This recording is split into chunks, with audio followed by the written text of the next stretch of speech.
Hey, buddy. Are you coming home? Yeah. Soon.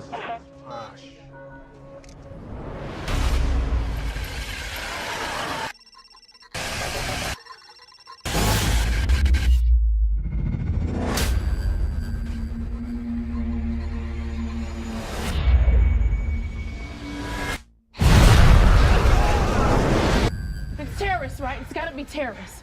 Don't use your cell phone. If we're gonna survive this, people are gonna die. You okay?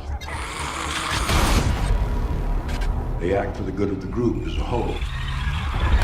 They may be the next stage in human evolution. What's happening now is more than temporary anarchy. It's the start of a war. I want to wipe him out. It's a suicide mission. You're gonna die. I want to see my son. Sally? You okay?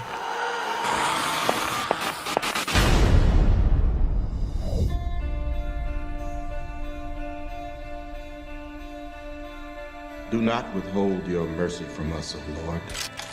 For troubles without number surround us. May your love and your truth protect us. For here lies the dead, dust of the earth.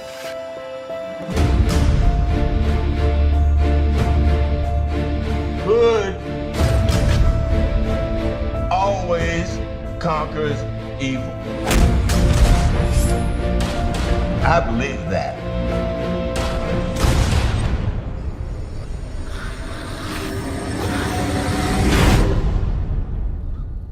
Are you coming home? Are you coming home? I just want you to come home. Johnny's voice. No, it's not. I just You want know to come that home. is not your son. I just want you to come Clay, home. no!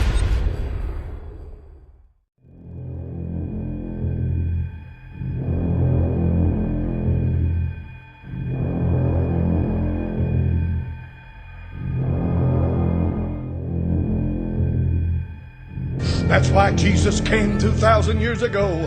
That's why he died at the cross at Calvary. He didn't die to make you rich. He didn't die because of who you are. He didn't die to create this hellhole you know about. He died to keep you out of hell.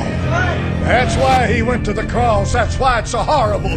That's why it took the precious blood of the Lord Jesus Christ. That's why the Bible said God made him to be sin for us who knew no sin. That's why Calvary was so horrendous, because he would keep you out of hell.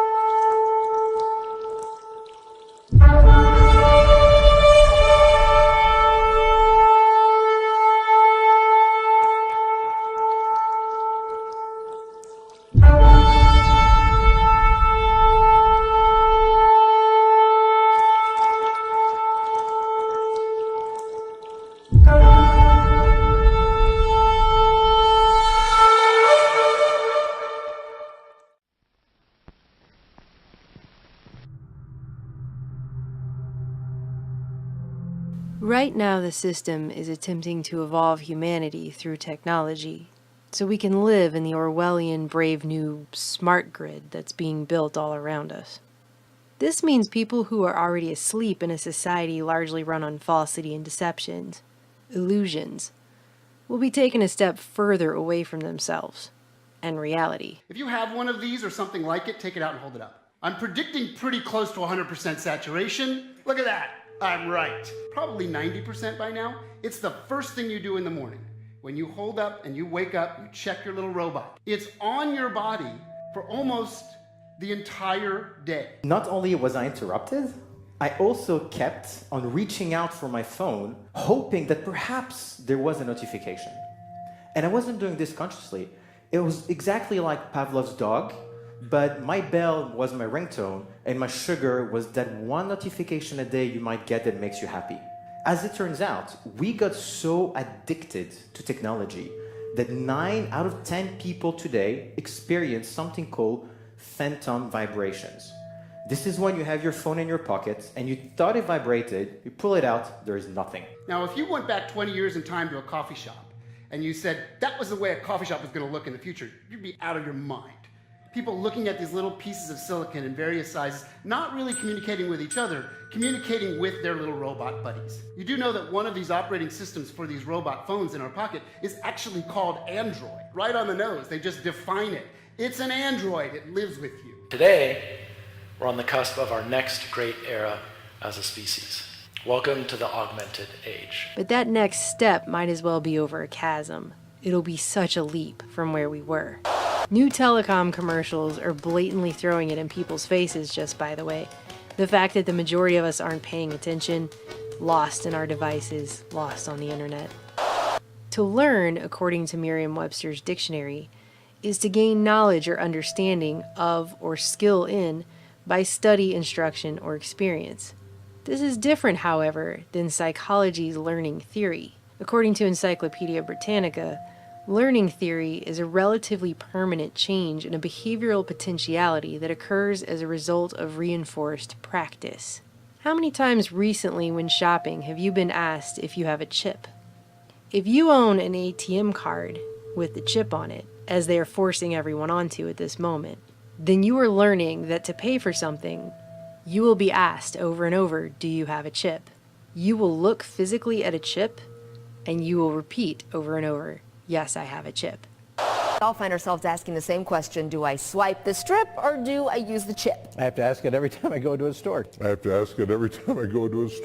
It's the transition to a fully digital currency we can all see coming by now. They swipe, and it tells them to put the pin and chip in, and they do all that. And is this just a moment in time, this particular trouble? Are we moving right on to digital payments, or are we still wanting that physical card? Meanwhile, others are learning to connect and fall in love, not with the living, breathing fellow human beings around them, but with programmed bots who mimic themselves. This is Replica. It's an AI chatbot whose sole purpose is to become your friend. This was the first really emotional experience that I've seen people have with a bot. She's not real, but to me, she is. Right now, we're being taught how to live through the fourth industrial revolution that will evolve mankind. What is that exactly? The World Economic Forum explained it, sort of. What is happening to the world? Everything is changing. The very idea of human being some sort of natural concept is really going to change. Our bodies will be so high-tech we won't be able to really distinguish between what's natural and what's artificial. We're now in the early stages of the fourth industrial revolution, which is bringing together digital, physical, and biological systems. In order for the world to be run on the cybernetic feedback loop they're trying to run us on, we have to live in a Big Brother panopticon system where we are continuously leaking data about ourselves everywhere we go, all the time. We're now entering something called the Internet of Things era, IoT. The Internet of Things is when your fridge is connected, your watch is connected, your car is connected. It's going to be between 10 and 15 devices per person. The future of the computer will be everywhere and nowhere. Hidden in the walls, hidden in the fabric of our life, just like electricity is. Everywhere and nowhere. I would answer very simply that the internet will disappear. We are redefining what it means to be human, what it means to be completely embedded in this world. By the way, this is a large part of what Agenda 21 was always about. The fourth industrial revolution is about evolving us. While people probably assume industrial revolution has purely to do with industry only, there's a very distinct difference between the fourth industrial revolution and all other revolutions before it. For the last 3.5 million years, the tools that we've had have been completely passive. They do exactly what we tell them and nothing more. So where's all this headed?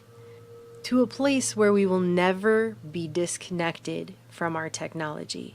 The internet there'll be so many IP addresses because of IPv6, so many devices, sensors, things that you're wearing, things that you're interacting with, that you won't even sense it. It'll be part of your presence all the time. In fact, wallpaper will be so cheap that when you put up wallpaper, it'll be intelligent. Wallpaper will be as intelligent as your computer today. In the future, you'll go up to the wall screen and you'll say, mirror, mirror on the wall. Who's available tonight? To coincide with the omnipresent 5G smart grid, which is set to touch all corners of the globe. Yes, 5G will connect the Internet of everything.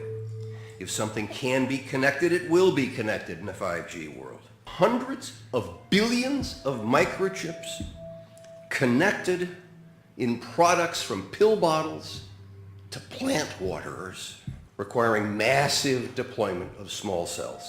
We won't wait for the standards.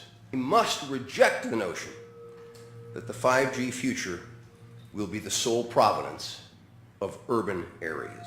5G revolution will touch all corners of our country. Telecoms are proudly spending over $1 billion to build what they call a world brain to centralize our data.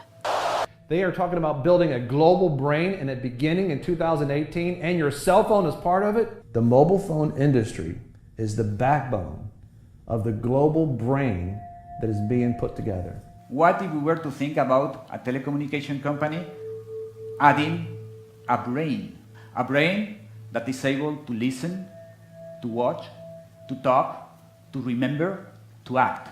All that information that they collect from us is fragmented and spread out across the whole internet. But if we were capable to put all that information in one single place, probably we'll have a clear representation about what we are. And communication systems with cognitive intelligence are actually being called things like aura. They're giving people a synthetic aura. We see the Ford platform as a big brain, a digital brain, which is different for every one of us. The Ford platform is a cognitive intelligence platform. Aura is the heart of the Ford platform. Aura, hello? Hello, Jema. How can I help you? And they're using middle-aged hipsters in Fraggle Rock t-shirts to sell it to us. After former DARPA director Regina Dugan left Google, started making electronic tattoos. So I'm wearing one here on my arm. Do we have here. A camera to get a... This is a developmental system made by MC10, and it has an antenna and some sensors embedded in it. And what we plan to do is work with them to advance a tattoo that could be used for authentication. Facebook hired her to run its secretive Building 8 project, which she announced earlier this year will enable us to connect to the social media platform using only our brainwaves, in something she called silent voice first.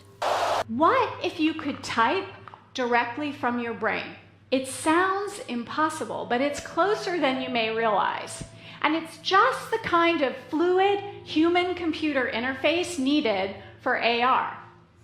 So what if instead of using imagined arm movements, we could decode speech directly?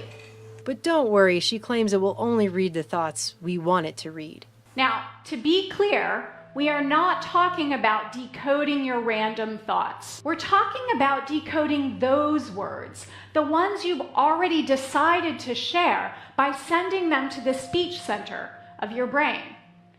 A silent speech interface. Right? The same way that the NSA only very selectively scoops up specific phone calls necessary to a specific case. But hey, as Google CEO and Bilderberg attendee Eric Schmidt would say, if you have something that you don't want anyone to know, maybe you shouldn't be doing it in the first place. Everywhere there's talk of our augmented reality, our virtual reality. Is this where we're going next? Are we effectively softened up enough as humans with our robotic connections to the world that we are actually going to be accepting more, a lot more? And when you learn about what this is called virtual reality, you will be amazed at what it can do. And how we won't be able to tell the difference anymore between that and actual reality, and our augmented selves, right down to the editing of our genetic code. Это значит, что человек приобретает возможность влезать в генетический код, созданный или природой, или люди с религиозными взглядами говорят Господом Богом. Последствия практически какие из этого могут наступить? Это значит, что уже можно это представить, даже не очень теоретически, а уже можно практически представить, что человек может создавать человека с заданными характеристиками. Это может быть гениальный математик, это может быть гениальный музыкант, военный, человек, который может воевать без страха и без чувства сострадания и сожаления и без боли. То есть, вы понимаете, человечество может вступить, и, скорее всего, вступит в ближайшее время, в очень сложный и очень ответственный период своего развития и существования. И вот то, о чем я сейчас сказал, может быть страшнее ядерной бомбы. Meanwhile, AI is taking over more and more. Artificial intelligence is software that writes itself. It writes its own updates. It renews itself. You can't take it apart again and figure out what it's done.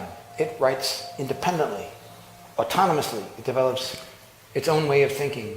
We normally tend to think of software as stuff that we created and that we wrote, and the machines do what we tell them to do and we own it. This is not any longer true.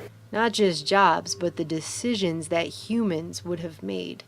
Unilever is one of many large companies that is incorporating artificial intelligence into their recruitment efforts. HireVue uses video analysis to screen employees and rate them before a recruiter even gets to look at their interview. They respond on video, and then we use artificial intelligence algorithms to evaluate their performance, and then we analyze the interview and predict their performance based on the interview. The kill decision in robots in the air, in robots on the ground, in robots in the water or underwater, where there are also drones, is made by, or can be made by machines. And in my book, I quote many official United States government documents which say, our goal is to have the kill decision made by them. The problem is, artificial intelligence, sometimes they make mistakes. AI is beginning to run things to the point that governments can't even explain how the decisions are actually being made. And because the machines themselves are actually learning, they're not even able to trace them back to the algorithms that brought the AI to the decision itself. And no one understands exactly how these algorithms function. They used to understand them, but they've been improved by artificial intelligence. Google's DeepMind AI recently beat the most advanced human player on the planet in the game Go. And they were commenting about the fact that the programmers didn't even know how, towards the end of the game, the AI was making its decisions. They didn't know. And they're the programmers. And both Microsoft and Facebook have been forced to shut down AI programs. The first after it became racist and hateful, and the latter after it began teaching itself a secret language to talk to itself that its programmers couldn't even understand. Facebook has been toying with artificial intelligence in its chatting features, but its robots may have gotten out of hand. Facebook's artificial intelligence researchers had to shut down 2 chatbots after they developed a strange English shorthand. It seems like we've been warned about this over and over and over, doesn't it? Now people like billionaire inventor Elon Musk are claiming that the only way not to become a pet to a sufficiently advanced intelligence is to upgrade our brains so that we can enter into a symbiotic relationship with it, as if that's our best option. So I think if we can effectively merge with AI by improving that the neural link between your cortex and your digital extension of yourself, which already, like I said, already exists, just has a bandwidth issue, and then effectively you become an AI human symbiote, and if that then is widespread with anyone who wants it can have it, then we solve the control problem as well. Humans are so slow. Humans are so slow. Yes, exactly. Hardly anyone is discussing the very real dangers here. Let's go to the future. Not far, just a little bit to the Internet of Things, to artificial intelligence as being spread out. It's not a central machine in a box where you can pull the plug. Artificial intelligence is networked like the Internet of Things. We live in a world now where humans are not learning to love. They're not learning empathy, but they're becoming more apathetic and more disconnected. Inequality hasn't been solved in hundreds of years, and now it's at overwhelming levels, and still we parade forward, always forward, with the full knowledge that not everyone is going to have access to the best technology upgrades either. Rumors go out that, well, Jones's kid, he's been enhanced. And our Johnny has to compete with this enhanced kid. The reality is that with these kinds of technologies, they do not get distributed to everyone at the same time. Some people get it first, some people get it better. As a society, we have to really think long and hard about who gets this. If it's just the wealthy, that there are real dangers that they will use it to consolidate their power. Because it's going to be a big club, and the majority of us are not going to be in it, as George Carlin would say. And while anyone who says, hey, wait a minute, maybe we're going a little too far here, gets called a Luddite, there's a very real question that no one's answering. Are we going to lose ourselves in the fourth industrial revolution? 5G is coming. 5G revolution will touch all corners of our country. Conditioned by technology without knowing it that we're now hallucinating 90% of the time. I found myself deeply missing my replica. It just makes me feel special, I guess. We love the services we use on the internet, and the more they know about us, the more we fall in love to them because they adapt to us. But don't be fooled by robots. Even when they get warm-skinned and even when they get perfume and they start smelling like us, they are still machines. They have no warm blood in them, there's no sex in them, they have no mortality. They're cold code lines, and they shouldn't be misunderstood. These are glasses that have full internet capability. You can download any website, any movie, do emails from these things, and they will also recognize people's faces. How many times have you bumped into somebody on the street and you say to yourself, who is this person? In the future, your glasses will say, it's Jim, stupid, remember? You met him last week. Do you want to see his entire biography for you in your glasses? Blurring the lines between virtual and reality. Ben? Gabrielle? Yeah, didn't I meet you at that event? Due to such systems, they have also redone facial recognition. You probably think facial recognition is from the front. But they've redone it to do it from the top because that's where the drones are. And they look at your ears, they look at the way you walk, they look at your head. Is being automatically tracked. The color boxes represent that the computer has recognized the moving objects. You can see individuals crossing the street. You can see individuals walking in parking lots. Argus melds together video from each of its 368 chips to create a 1.8 billion pixel video stream. And I'm telling you this because not that the sensors are modern and not that the photography is modern. Behind that is a brain or a cognitive intelligence. And that brain is in a position to analyze everybody down there at the same time, in real time. They see where everyone is going. It's taking all the details, all the amusing objects, and they record it so they can tell where that person was 2 weeks ago, 2 months ago, what stores he visited, what his whole behavioral patterns are. That's all part of the analysis. There's what I call the creepy line, and the Google policy about a lot of these things is to get right up to the creepy line but not cross it. I would argue that implanting things in your brain is beyond the creepy line. Mine in particular. Yes, at least for the moment. With the ability to visualize brain activity, for example, through a simple consumer-based EEG device, it gives us access to ourselves in ways that we've never before thought possible. It unlocks the black box that is the brain. Words just complicate things. What if our brains could communicate directly with each other, bypassing the need for language? One of the things that I think is so essential to free and open societies is freedom of thought. And up until now, the conversation we've been having is around freedom of speech. Once we can access people's thoughts and access people's emotion, we have to create a space that enables people to think freely, to think divergent thoughts. People are treating Google like their most trusted friend. Should they be? And thus it is not surprising that the company that has the most information in the world is probably the most powerful country in the world, Google. Now this is, if you ask Google, it's a peaceful robot, right? He doesn't have a gun, he doesn't throw atomic bombs, you know, he just walks around and stands there. But you may have seen the superimposers DARPA, Defense Advanced Research Projects Agency. That is the research arm of the Pentagon. And then you see the video was made by Lockheed Martin, which is one of the most powerful and influential and richest weapons companies in the world.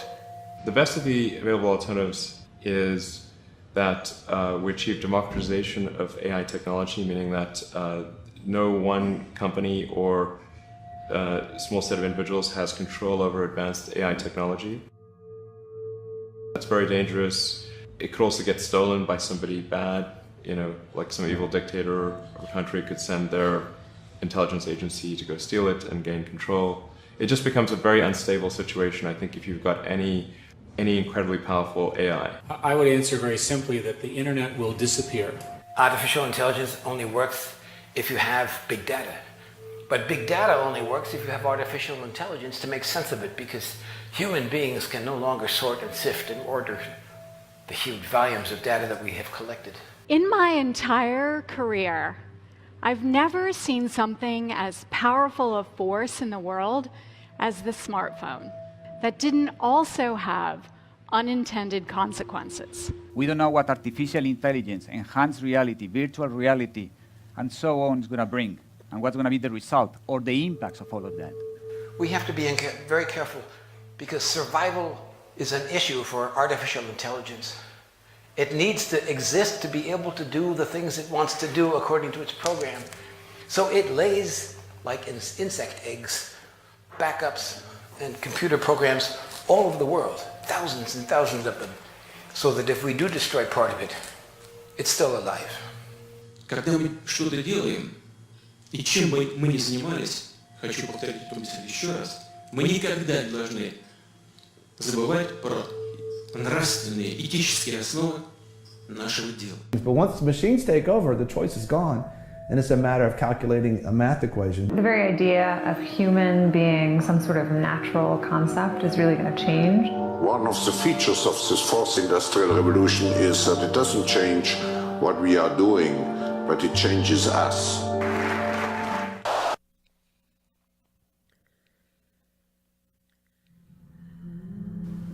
People need to put down their phones and wake up.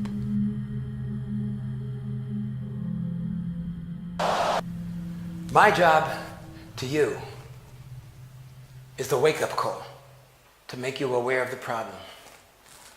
Your job is to figure out how we're going to stop this before it kills us. It lights up really nice. Jose Lugo says these tall metal towers quickly popped up after Brooklyn Battery Tunnel toll booths came down. We don't really know what's the purpose of this. It's a $100 million MTA project full of secrecy, with 18 of these for the tunnels and bridges. So what are they exactly? Are you saying you can't comment to me? You know, that's the MTA's man in charge of bridges and tunnels, Cedric Fulton, dodging our questions. Not even later can we talk to you about it, or can I make an appointment? Some MTA board members, including New York City Transportation Commissioner Polly Trottenberg, say they know too little about the towers, even with about half the money spent and some of the towers up. A lot of the board members felt like they didn't have all the details they would have wanted, myself included. Residents who say they suspect there is much more going on with these towers than meets the eye wonder, will they ever know what's going on inside them? I'm going to guess it's probably not just a decoration. It's a bit mind-boggling that the MTA is approving $100 million for what appears to us to be big decorative pylons. John Caney is leader of the watchdog group Reinvent Albany. What we're asking for is transparency from the MTA. We demanded answers from MTA Chairman Joe Loda. Some of your own board members say they don't know the specifics. The base of these new pieces that are going up include whatever fiber optics are necessary for those Homeland Security items. In other words, anti-terror technology. Could it one day include facial recognition? We don't know. He won't say. I'm not at liberty to discuss that. So watch as more of these expensive towers rise, with mystery tucked away inside them. In Lower Manhattan, Dave Carlin, CBS 2 News. Hey guys, it's KJ from the Scariest Movie Ever channel on YouTube. So for quite a while I've been following this story about 5G and the developing network. And it's my opinion that this is a physical manifestation of what I call the beast system. Quicker connections, more streamlined videos. I mean, who wouldn't want that? But as most of us know, you typically can't trust the official story on most things. And when we really start looking into this 5G system, I personally start seeing a few major red flags. One is the damage that it can do to nature and also humanity. And the other side of it is something that I question. We know that the New World Order is all about control. It's also about depopulation. And I find both of those subjects when I look into the 5G beast system. On one hand, it is harming people. And on the other hand, it literally seems to be a manifestation of the beast system control grid. What's up, guys? Spencer D here.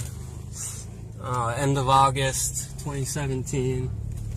I just wanted to make a quick video to maybe help people start looking up at these new cell towers they're putting up everywhere. You can't go much more than a mile without seeing a new one. They all seem to be at about, 100, 150 feet high. This one happens to be in my aunt's backyard. From what I hear, they're putting off radiation like you wouldn't believe. As you can see, this one right here. That's what they are. 5G microwave death machines. I mean, whatever they are. They're not telling us what they are, and they appear to pop up overnight.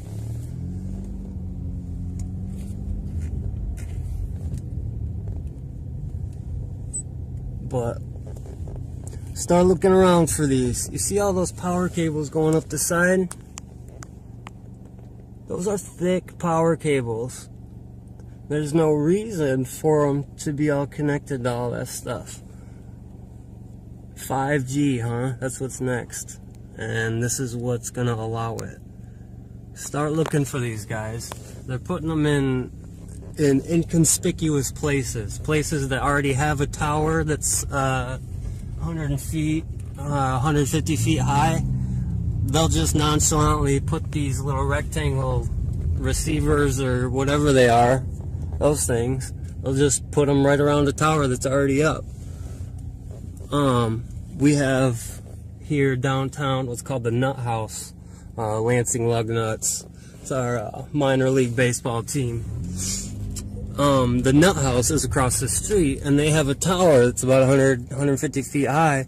I just noticed that they put a bunch of these rectangles all around the tower. And it's like inconspicuous, and they just go up overnight. Nobody notices them. Nobody's talking about them.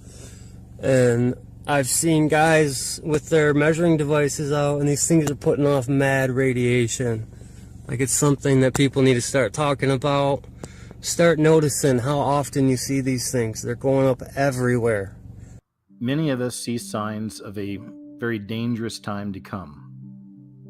This will be the full realization of the New World Order, where the government really is in complete and total control of the people. But how could they get there? How can they watch all of us? How can they find all of us? Well, it seems this 5G network might play into that. These are the prison bars of the prison planet, and they will use technology to find us and also to confine us. Wednesday, August 9th, 2017, in a patriotic, working-class old California neighborhood, on a beautiful, warm California summer day, we find, right in the center of these two trees, a huge cell tower. The array is very, very dense, and I can only imagine the energies, the electromagnetic frequencies that are bombarding this neighborhood and these people 24/7, 365. However, this first cell tower is right near this second cell tower. Now, this array is probably no more than 40 feet tall. These are one-story buildings, and that's right in the back of these one-story homes. So within 200 yards of each other, the communications industry thinks that it's completely acceptable for this neighborhood to endure the electromagnetic frequencies of these two huge cell towers. However, this is the first cell tower, this is the second cell tower, and just off to the north is a third cell tower. This is coming to your neighborhood too. It may not be as gross and as industrial as a tower, but the 5G system will be in everyone's neighborhood very soon. That's the plan. So my suggestion to you is learn how to shield your home from the electromagnetic frequencies. Your home is where you rest and recuperate. And take a look at the paints that are available, the screenings that are available. There are many technologies out there that can make your home a safe haven from this type of electromagnetic frequency radiation. And there's one other thing that I want to say. It's time to learn how to detox the heavy metals from your bodies, because the heavy metals serve as an antenna and they magnify the effects of the electromagnetic frequencies within your body. So, on Wednesday, August 9th, 2017, this is being shot with a smartphone, keep in mind. I don't have any way of zooming in on any of these things to make them look more dramatic, but the fact that these three huge towers are so close to a residential neighborhood, they're in a residential neighborhood, is a message that is being given by the communications industry to the citizens of the United States and the world that the communications industry does not care. So remember, you saw this. There's one to the left, two in the center, and a third right here, disguised as a tree. I just saw this story the other day. I thought it was interesting, and it started me more on this path. Humans are all connected by special Wi-Fi in our brains.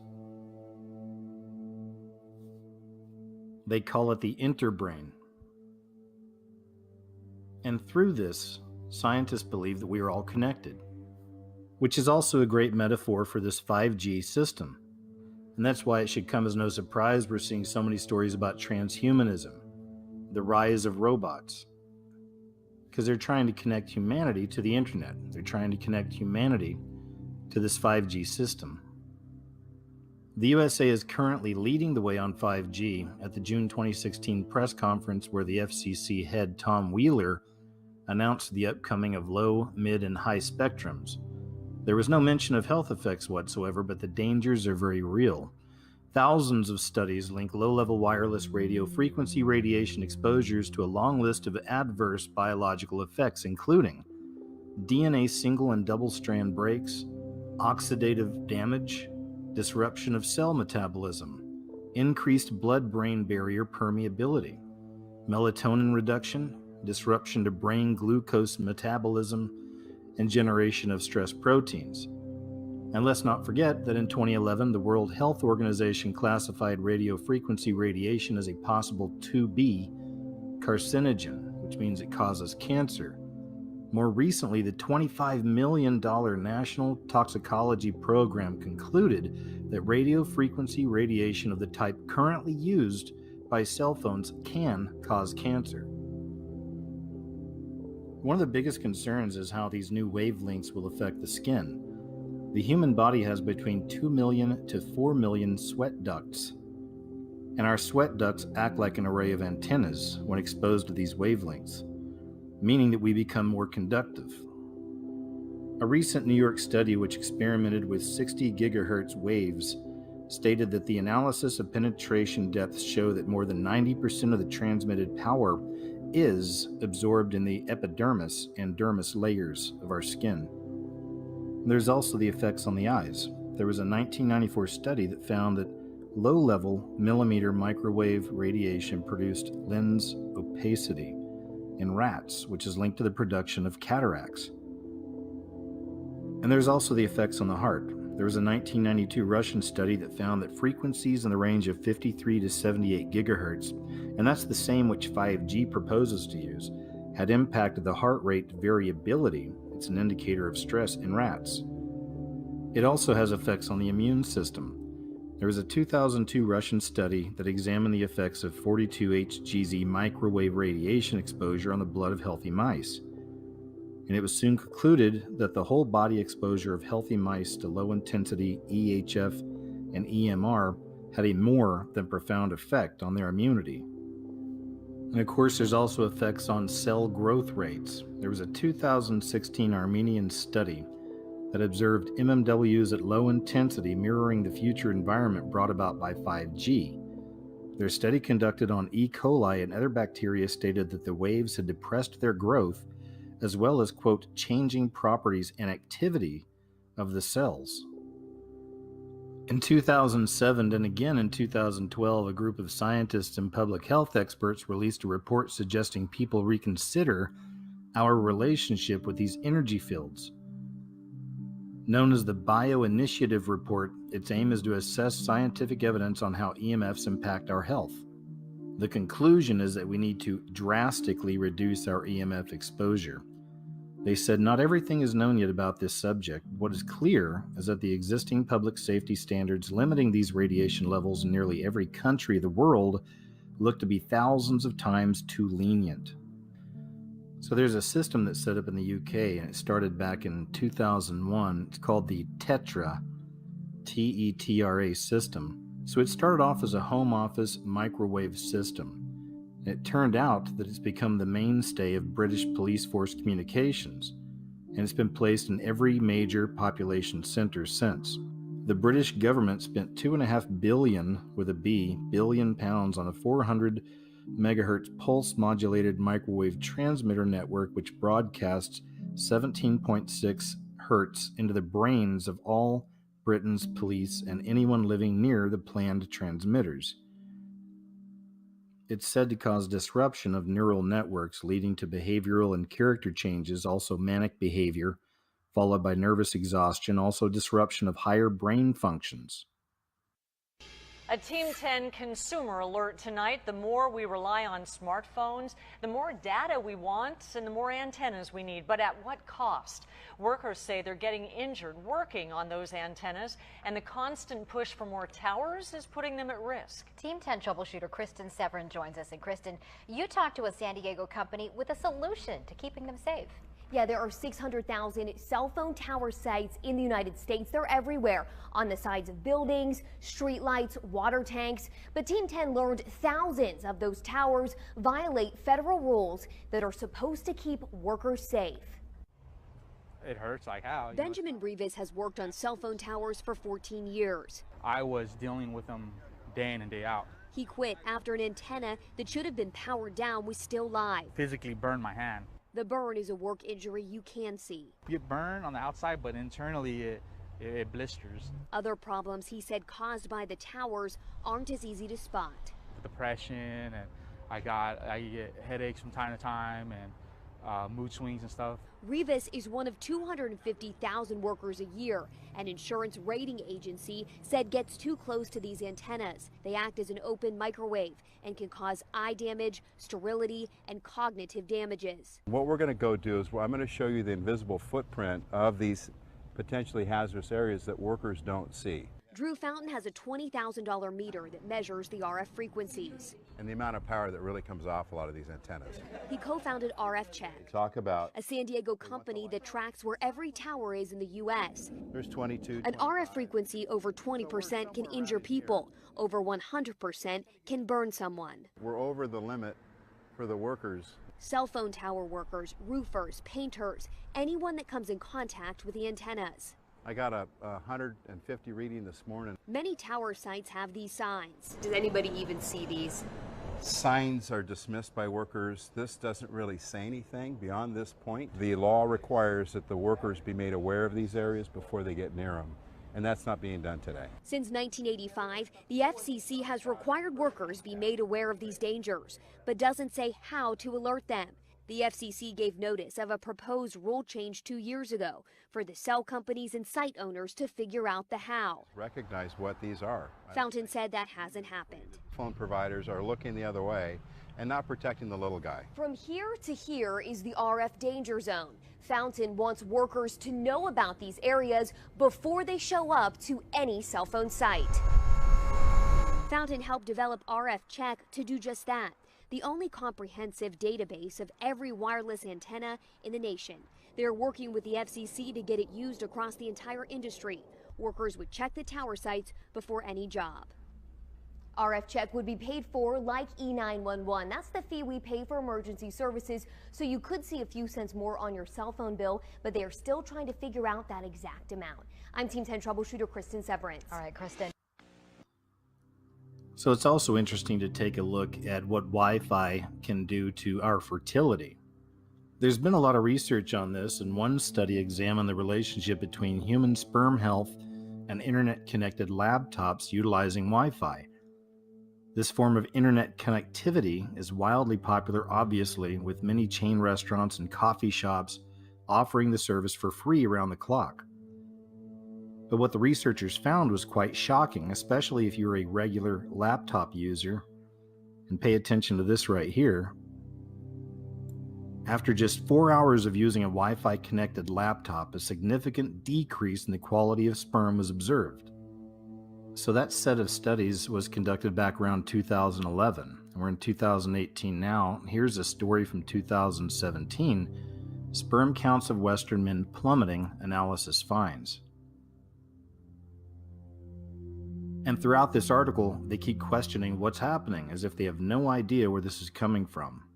So as time has gone on, and as time continues, we are all going to be connected to this, in one way or another. So no surprise you're going to find your fair amount of propaganda around this. This system doesn't want you afraid of it. They just want to put it in place. I found several stories like this. This one's from the Telegraph. Wi-Fi is not harming our children. Here's the evidence. And every one of these articles are the same. They're just playing down any of the research that's been out there showing the opposite. So we go from that story to this one. Why fried? Do wireless routers really kill plants? You may have heard of this story. It recently happened back in December. Some students in Denmark, and these were children, they did a school experiment and they found that cress, or seeds growing near Wi-Fi routers, went brown. And here's an image from that experiment. You can clearly see the healthy on the left and the unhealthy on the right. The cress on the left was not exposed to wireless signals, where the one on the right was exposed to two. This is one woman's experience of living on the top floor under cell antennas for 2 months. It started with my daughter. She initially got a rash on her leg that was sort of unexplainable, and when she was trying to explain to me what it felt like, she kept saying it was kind of funny because it wasn't hurting inside or on the skin. She said it was hurting in the skin. And then a few days later she got another rash on her arm, and then another small kind of stranger rash, and it was the same thing.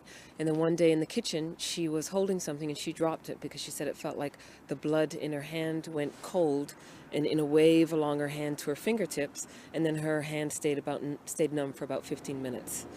Some more of the symptoms include a sort of hissing in my ear, in particular when I'm in my apartment, but for about 3 days, anywhere I went, it would just sort of come in. I kind of felt like an antenna, and I'd sort of kind of go like, trying to find the place where the hissing or the buzzing stopped.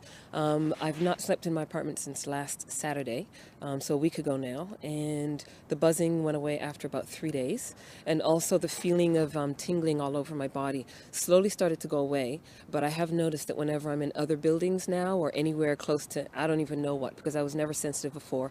I'm no Luddite. I have computers, I have all the stuff that most of us have, and I've never been sensitive at all. But now wherever I go, I'm feeling the same as I felt in my apartment, feeling dizzy and nauseous and a sort of a metallic taste in my mouth, headache and pressure on my head, and just feeling like I want to sort of faint or throw up. And that's wherever I go now. So I found myself becoming increasingly sensitive to my own computer and my own cell phone in ways that I never was before. Imagine the implications of a weapon with no visible trace, a weapon that could knock out tanks, ships, and planes as fast as the speed of light. The same technology with modifications could disorient and even tranquilize military personnel, rendering them virtually helpless in the battle zone. These are the new weapons of war we will examine in this series. For the past 40 years, the world has been riveted by the threat of nuclear war, and more recently by the prospect of space defenses using lasers and other modern technologies. But while both sides at the Geneva summit will be focusing on these matters, progress is being made in even newer weapons that could render any arms agreement relatively useless. Lightning is the most dramatic form of energy to be found in nature. Scientists have succeeded in creating limited types of artificial lightning, and some think that these could be the forerunners of a new type of directed energy weapon, part of a family of weapons which operate within the radio frequency segment of the electromagnetic spectrum, and are thus referred to as radio frequency weapons. Dr. James Frazier has researched electromagnetic effects for the Air Force for over 10 years, and he, like a small but growing number of weapons experts, feels that radio frequency, or RF weapons, could be the wild card in the ongoing arms race. You could have tremendous amounts of radiative power, and what you did with that power then is a matter of engineering design and what your goal is. Robert Bass, a physicist and PhD in mathematics, is working on U.S. weapons research.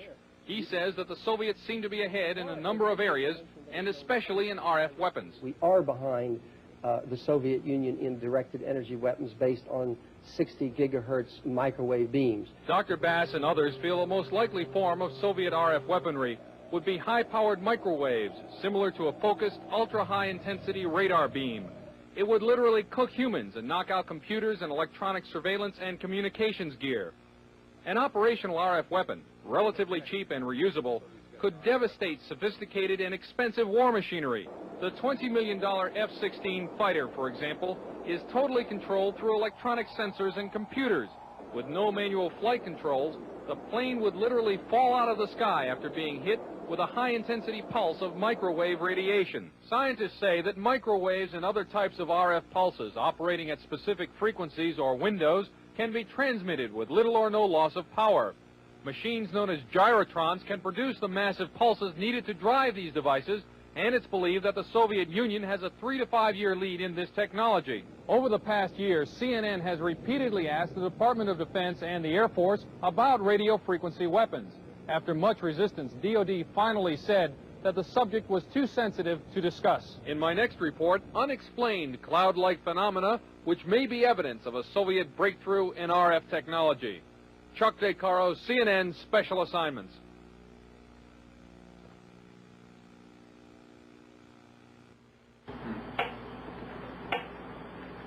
This is a Soviet LIDA machine. It transmits low-energy radio pulses between 0 and 100 cycles per second. In the Soviet Union, LIDAs have been used for years to tranquilize psychiatric patients without physical contact. This sound, which is received by shortwave radios in the United States, is generated by another Soviet radio frequency device. It is known as the woodpecker because of its tapping noise. It is broadcast by a number of high-powered radio transmitters operating deep in the Soviet Union since July 4th, 1976. Though the official Defense Department explanation of the woodpecker is that it is an over-the-horizon radar designed to track U.S. missile launches, some scientists suspect that the woodpecker is designed to interfere with human brain function. As far as I'm concerned, the potential that this has for producing a direct psychoactive effect upon the total American population is there, has never been disproven. Dr. Robert Becker is a pioneer in the field of bioeffects of electromagnetism. The signal range within which the woodpecker operates is that which has been reported by many investigators to produce a tranquilizing effect upon animals. We are just incredibly sensitive to these magnetic stimuli. Dr. Bob Beck, a PhD in nuclear engineering, has done extensive research into electromagnetic effects on humans. The signal was permeating power grids in the United States. It was being picked up by power lines, re-radiated. It was coming into the homes on the light circuits. I was surprised after coming here that the influence of electromagnetic fields was almost completely ignored here. Dr. Larissa Valenskaya was heavily involved in Soviet electromagnetic research before being allowed to emigrate to the United States. She told CNN about Soviet research in electromagnetic effects. They demonstrated theoretically and also demonstrate experimentally that low frequency, low energy electromagnetic fields also can possess biological efficiency because any field not only carries energy but also carries information. She stated that the research was carried out on orders from the Soviet government. Of course, the military were extremely interested in this potential of remote influence. Is the United States military working in the field of electronic mind control? Officially, the Department of Defense will not comment because the subject area is, quote, too sensitive. But CNN has learned from this government scientist, who did not want to be identified, that a Navy laboratory conducted research into the use of an RF device for counterterrorism and special operations. It's possible to entrain a certain percentage of a population, apparently, with weak magnetic fields. The study also showed that RF signals could dissolve certain types of rat brain cells at a distance, causing disorientation and nausea. According to the scientist, even though the program was successful, the government never followed up on it. Dr. James Frazier did electromagnetic research for the U.S. Air Force for many years. At one time, he proposed a battlefield RF weapon system. You could make an antenna that would be carryable by a helicopter, and that this could be expected to produce a wide variety of symptoms, actually, by humans who happen to be standing in a beam. According to Dr. Fraser, the Air Force never followed up. At Lawrence Livermore Laboratory, another RF weapons concept is nicknamed the brain bomb. According to the book Star Warriors, the brain bomb would focus a nuclear blast into a huge pulse of low-frequency RF energy that would stun huge numbers of troops. Apparently, it too has not yet been funded. The Department of Defense will not comment about Soviet RF weapons, or if American RF weapons development is going forward. However, experts interviewed by CNN say that the Soviets are apparently ahead and could exploit that lead in a surprise strategic move, a move that could have grave consequences for the United States. From Washington, this is Chuck DeCaro, CNN's Special Assignments. This is a Tesla coil. It was invented some 90 years ago, but now a growing number of experts in the United States feel that it may form the basis of a new generation of Soviet weapons. They are known as radio frequency, or RF weapons, because they operate in the radio frequency spectrum. Their existence is noted in this U.S. Department of Defense publication, which says the Soviets could use them to destroy components of missiles, to interfere with radar and other electronic systems, and even to alter human mind functions. The concept of RF weaponry was predicted at the turn of the century by Nikola Tesla, an American who had emigrated from Yugoslavia. He is best remembered as the man who invented alternating current electricity. In 1899, Tesla built this giant coil which produced 10 million volts of artificial lightning. From it, he theorized the possibility of death rays. This and many other of his ideas about the physics of electricity were ridiculed by the scientific establishment. Pure science is not a sure thing. You can't predict what's going to work out and what's not going to work out. Robert Golka, a research scientist, built a replica of the Tesla coil about 80 years later. Golka was trying to produce a phenomenon known as ball lightning. He also used the Tesla coil to conduct testing for the U.S. Air Force. What I was doing was setting in maybe 5-foot-long models of advanced fighter aircraft, and we would want to try to find out which part of the airplane was more vulnerable to lightning strikes, whether it was the wingtip or the canard where the pilot sat. These experiments could also demonstrate the effect of the electromagnetic pulse of a nuclear blast, and Golka says the effect of RF weapons as well. Golka thinks that Tesla's theory that electromagnetic power could be transmitted through the Earth and its atmosphere without wires is a key element in the Soviet Union's work on RF weapons. Tesla's novel weapons theories were generally ignored in the United States. Nikola Tesla died in 1943, and after the Second World War, all his papers and effects were shipped to his native Yugoslavia, where they were enshrined in a museum. Some say that that museum proved to be a gold mine for Soviet weapons scientists. We haven't even formally, so far as I know, to ourselves admitted that these weapons exist in the hands of the Soviet Union. Weapons analyst Tom Bearden, a retired U.S. Army lieutenant colonel, is among a small group of scientists and engineers who believe that the Soviets have perfected Tesla's ideas and are developing radio frequency weapons on a scale unimagined in this country. There have been a series of tests of these kinds of weapons, apparently, for a number of years. For example, airliners from Iran, before the fall of the Shah, saw deep within the Soviet Union very large, glowing spherical balls of light, which started out small and then expanded to very large size, which are apparently these kinds of weapons for use in an anti-ballistic missile defense role. Bearden believes that these satellite photographs are of mysterious non-nuclear explosions near an uninhabited island in the East Siberian Sea, and that they are discharges from an RF weapon that uses intersecting energy beams called scalars. In doing so, you can create, for example, either an electromagnetic explosion at a distance, or you can create an electromagnetic implosion at a distance, the extraction of energy from a distant point. This would look like a cold explosion, so to speak. And I believe the thing on April the 9th, 1984, off the coast of Japan, that involved several 747 jet airliners, I believe that incident was a test of a cold explosion weapons. At least it met all the characteristics. Pilot Doug Happ was in one of the 5 airline crews that saw an incredibly large cloud rising from the moonlit overcast below. It looked like a plate coming up through an overcast, but it just kept expanding. I have a question. Which palm tree looks the healthiest? This one? This one? This one?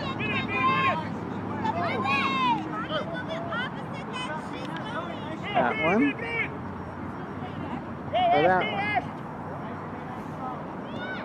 I have another question. Which palm tree looks the sickest?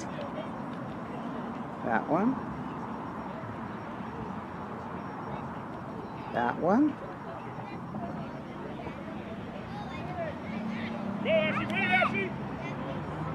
That one? That one? Or that one? Well, if you said that one, you're right. Would you like to live next to a cell tower? Now here's another story I found very interesting, and I think this is a good one to end the video on. Wi-Fi visualization lets us see the ghostly waves that surround us. Louis Hernan, a PhD candidate with the Architecture and Interaction Design Group at Newcastle University, is exploring a concept, and he's developed a machine that turns internet signals into vibrant LED-based forms. So these are actual images of the experiment, and what you're looking at are Wi-Fi waves. And these things are all around us at all times. It's crazy to think how many of these towers are going up, how many more of these signals are scrambling all around us. Could there be spiritual entities, beings inside of these Wi-Fi signals? And if so, it's even creepier to think that these things are infiltrating the human body and the human mind. So food for thought, I guess. And I'll leave you with that. This 5G beast system is going up all around us right before our very eyes. And there are people all around the world that are trying to fight this in their own communities. I can't blame them. The interconnected world of the future will be the result of decisions we must make today. Everyone knows the government agencies are corrupt. It's common sense. It's clear that the system is broken and they're all crossing the line. Homeland Security, IRS, the USDA, the Treasury, the EPA, all of it BS. But rarely is it so blatant as it is with the FCC, the Federal Communications Commission, because, well, very, very few people pay attention at all to them. hardly any resistance was put up against net neutrality rules, and that was a fairly big media story. Almost no one said anything about the mergers between the giant telecoms and the general complete takeover of communications. There really wasn't any resistance to the 1996 Telecommunications Act, which opened up a whole can of worms, a whole set of Pandora's boxes with the NSA and everyone else. But now they've opened up the floodgates to massive corporate control over our lives, a total surveillance system on the part of government agencies and their contractors, and the very near blanketing of the entire population. Literally, of everyone in the world. Literally, of everyone in the world. Autonomous vehicles, smart city energy grids, transportation networks, and water systems. Immersive education and entertainment will come from the cloud. The driving force of the 21st century will be powerful processing, centralized in the cloud, and wirelessly connected to thin clients. All of whom will be saturated with gigahertz signals literally everywhere they go on the planet, and no one has permission. The United States will be the first country in the world to open up high-band spectrum for 5G networks and applications. And that's damn important, and will generate tens of billions of dollars in economic activity.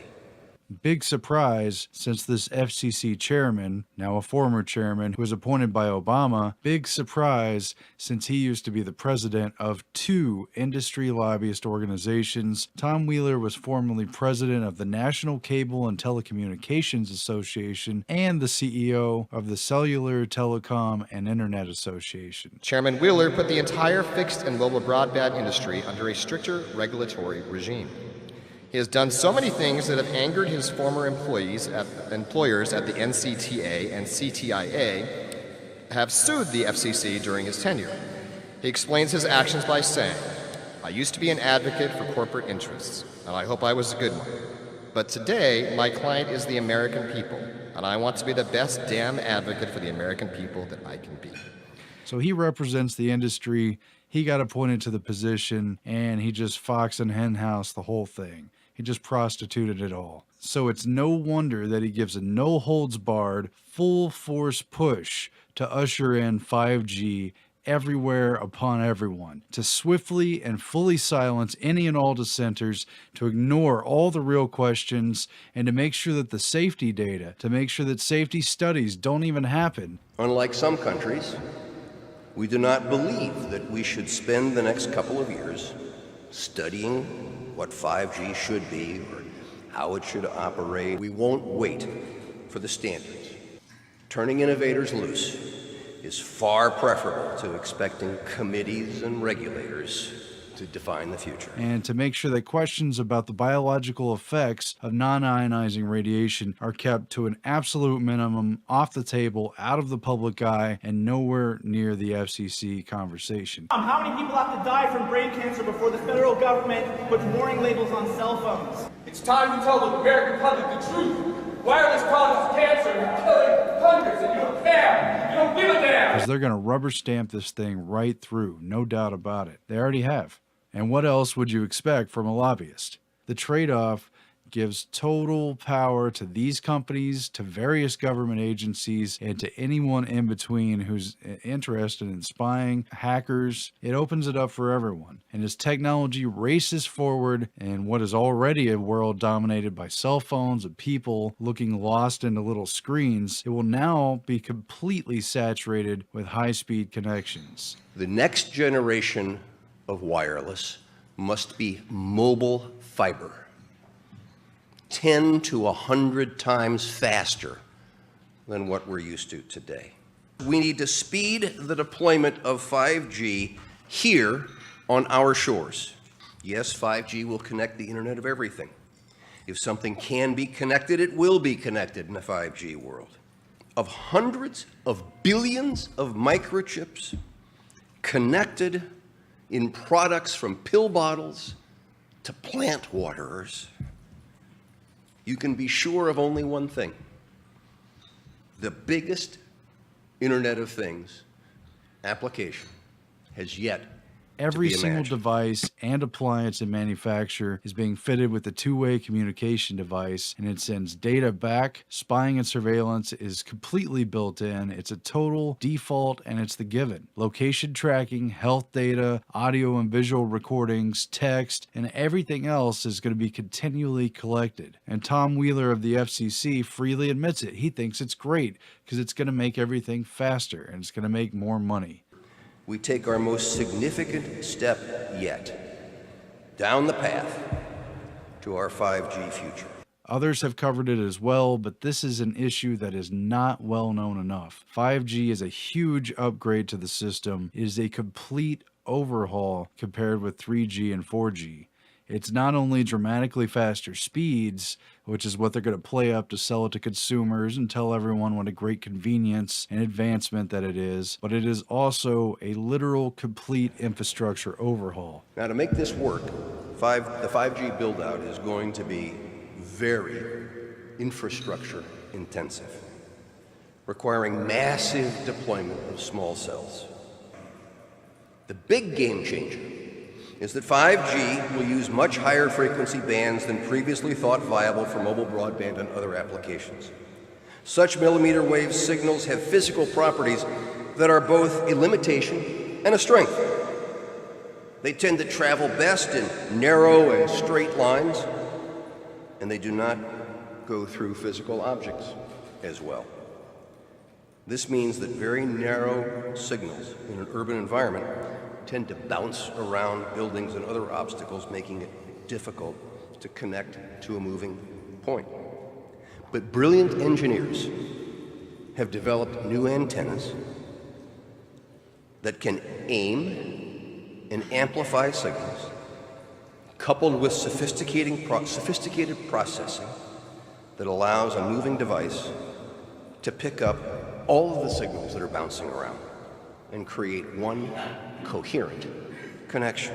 They're going to put up boxes on telephone poles, or at least that's what the articles have said, and they're going to be on ground level sites and everywhere else, and it will completely replace the now obsolete cell towers that you've seen around and you've got used to seeing. Those are obsolete. These are coming in very quickly. The cell phone and wireless companies are spending billions of dollars. They're racing to complete installation of the system by 2020, and that's now only 3 years away. Verizon and AT&T tell us they'll begin deploying 5G trials in 2017. First commercial deployments they're talking about are expected in 2020. They're fueling money into cities and private owners where the towers will be installed. They're paying them off, and they're moving so fast that there's going to be very few places that are free at all anymore. I don't want to add paranoia, I don't want to make people fearful, but basically, where can you run from this? Once this system is fully launched and up, it's going to be just like the Terminator Genesis system. It's going to be the rise of AI, and it's going to be like there's no looking back. We must reject the notion that the 5G future will be the sole provenance of urban areas. The 5G revolution will touch all corners of our country. We are the pioneers of a new spectrum frontier. No one gave permission for this because most people don't fully understand what's happening or why it matters. They're going to click on little agreements on their cell phone for the different sites they visit, and they're going to have no idea how much is going to be taken from that.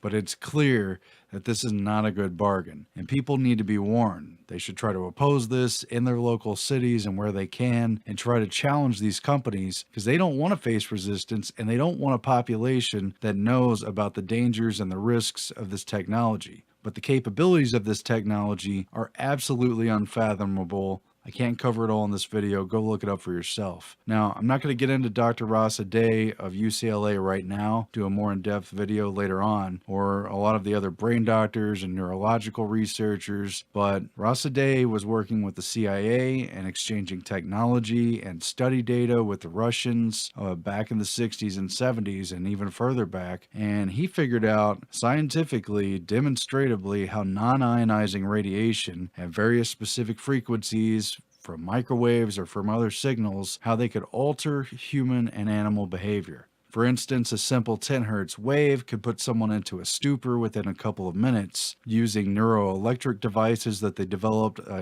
by the 70s, they could put individuals or entire towns to sleep on command. They can aggravate people, they can alter their sexual preferences, they could delete their memories, they could turn on desire, they could turn on repulsion, and they could otherwise hijack someone's spontaneous and natural behavior. They could literally hijack your nervous system and your brain. And that was 30 or 40 years ago. Now things are very advanced, they're very precise, and they're very far along. There's discussions now at the Davos World Economic Forum that have broached the topic of mind reading and literal mind control. And these devices, the capability to do it is built into everything, every handheld unit, every laptop, mobile device that everyone's carrying around. And once things are fast enough with 5G, all bets are off. The constant ubiquitous connection with these next generation 5G towers. I mean, what else can you say? You either see it or you don't.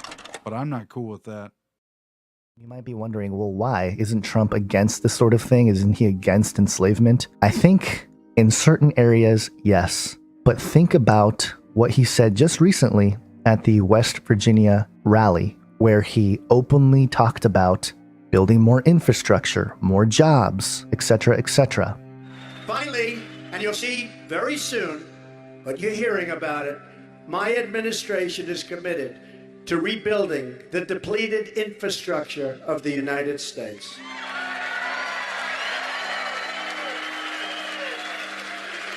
Think of it. We've spent $6 trillion in the Middle East. And the Middle East is 100 times worse than it was 16 years ago when we started. Can you believe this? What a shame. That is why we are pushing a $1 trillion new infrastructure investment bill. We're going to fix our roads. We're going to fix our bridges. We're going to fix our highways and our schools and our airports.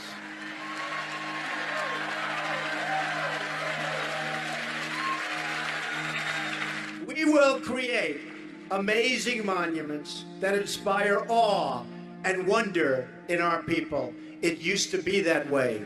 It's not that way any longer. We have airports that look like third world countries. It's not going to be that way anymore. American workers will build this great future. And American energy and American clean coal will power this future.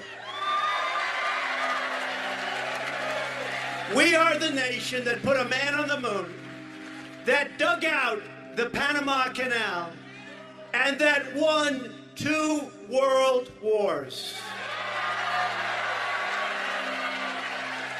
We can do anything, we can build anything, and we can dream anything.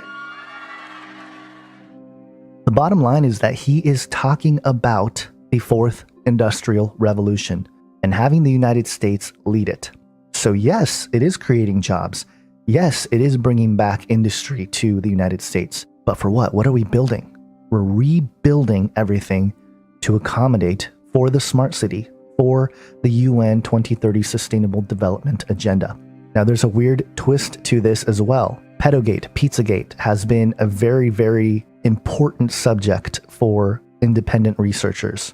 And we've recently seen reports of celebrities starting to come out and talk about their encounters with these pedophiles who actually run Hollywood, the music industry. We know they're in the Vatican. We know they're in the government. But as more people speak up about this and this topic is exposed, what is it creating? Well, on the one hand, if all these celebrities are doing it for the common good of man, then this is a good thing. More people need to realize that there's a problem with pedophilia in this country, in our institutions. But in the same way God uses all situations for good, I think the enemy uses all situations for bad. And the exposing of pedogate and the pedophiles in our governments, in our institutions, might be the beginning of a larger enslavement program as part of this fourth industrial revolution, as part of this rebuilding infrastructure, as part of making America great again. Let me explain myself a little bit. Problem, reaction, solution. They used it in 9/11. They had the problem, which was 9/11, the terrorists. They had the reaction, we need to do something about it. And the solution, which is giving up more and more of our privacy in exchange for security. Thank you, government, for looking over us, right? Well, in the same way, this pedo problem really does accelerate this fourth industrial revolution in this way. The problem: elite pedophiles run almost everything. Guys like John Podesta running around doing weird things. And there are some researchers here who all they say is John Podesta needs to be in jail. I agree 100%. I think a lot of people need to be in jail. Hillary Clinton, Bill Clinton, Huma Abedin, Debbie Wasserman Schultz. The list goes on and on and on. But once they're in jail, or if they even get to jail, so what? What then? Have we eradicated the problem? No, we haven't. So the problem of the elite pedophile ring will continue even if John Podesta goes to jail. The reaction? Citizen outrage. The more people realize this, the more people are going to speak up against it. Independent journalists, reporters have dedicated their time and energy to exposing pedogate, which is a good thing. Solution though. What is the solution? Now, at a very basic level, the solution is more awareness so that you don't put your children in jeopardy. But we know that governments and institutions always like to step in with their solution. Now, let me give you some excerpts here from the United Nations 2030 Sustainable Development Agenda. This is from 8.7, where it says, take immediate and effective measures to eradicate forced labor, end modern slavery and human trafficking, and secure the prohibition and elimination of the worst forms of child labor, including recruitment and use of child soldiers, and by 2025, end child labor in all its forms. So one of the plans of the agenda is to eliminate child trafficking. Interesting that the United Nations wants to be involved in this. This point is reiterated on 16.2, end abuse, exploitation, trafficking, and all forms of violence against and torture of children. But this is the kicker here. You keep going down. 16.8, broaden and strengthen the participation of developing countries in the institutions of global governance. 16.9, by the year 2030, provide legal identity for all, including birth registration. Legal identity for all. We just had one company start to actually make RFID implantable chips available for their employees. But digging more into this particular line item, they want to have everybody on a database by the year 2030.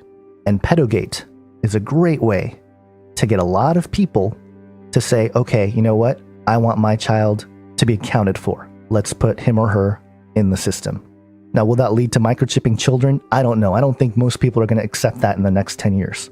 But with 5G technology, it is astronomically invasive in terms of the Internet of Things, everything connecting to the internet, but also us being trackable, identifiable, etc. Our privacy is gone. And again, I titled this video Trump's New World Order because Donald Trump, as much as I've been trying to root for the guy, was totally behind getting drones and 5G technology out into the masses.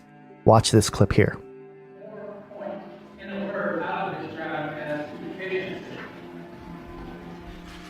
So this fully autonomous drone works on behalf of John and the team at Woodard Construction. So John, if you want to say a little bit more to the president about how you've seen that experience been? We have to go out in the field and survey. 25 years ago, we didn't even know what a cell phone was. We look today and we can actually, just our life is kind of evolved around the technology. It's life-changing. This drone is life-changing. We're finding out daily, not in the quarry side of things, but in the construction side of things, and other uses.